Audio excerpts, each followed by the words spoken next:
પાટણ જિલ્લાના સાંતલપુર પીપરાળા ચેકપોસ્ટ ખાતેથી ભારતીય ચલણની નાણાંની ₹500ના દરની બનાવટી નોટો નંગ 446 સાથે સાંતલપુર પોલીસે એક આરોપીને પકડી કાયદેસરની કાર્યવાહી હાથ ધરી છે। પાટણ જિલ્લા પોલીસને મિલકત સંબંધી અને ગેરકાયદેસર અસામાજિક પ્રવૃત્તિ કરતા ઈસમો પર વોચ રાખીને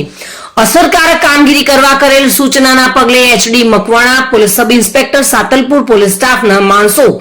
ગેરકાયદેસર અસામાજિક પ્રવૃત્તિ કરતા ઈસમો પર વોચ રાખીને પરિણામલક્ષી કામગીરી કરવા ટેકનિકલ અને હ્યુમન સોર્સિંગથી પ્રયત્નશીલ હતા। તે દરમિયાન જ બાતમી હકીકત મળેલ કે ગણેશ ટ્રાવેલ્સની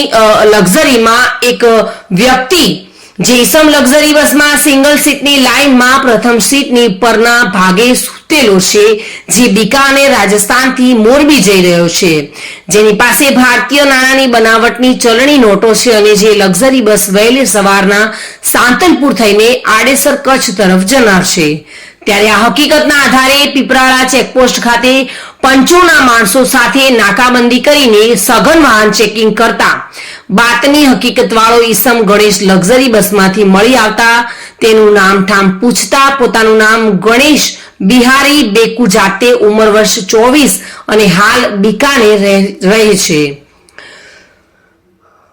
ગણેશની અંગ ઝડપી કરતા જ પર્સમાંથી ભારતીય ચલણની નાણાંની ₹500ના દરની બનાવટી નોટ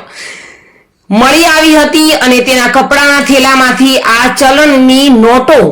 મળી આવતા બાતમીના આધારે તેને પકડી પાડવામાં આવ્યો હતો અને તેની વિરુદ્ધમાં ગુનો નોંધી વધુ તપાસ હાથ ધરવામાં આવી છે। Reena Parmar, today news Gujarati.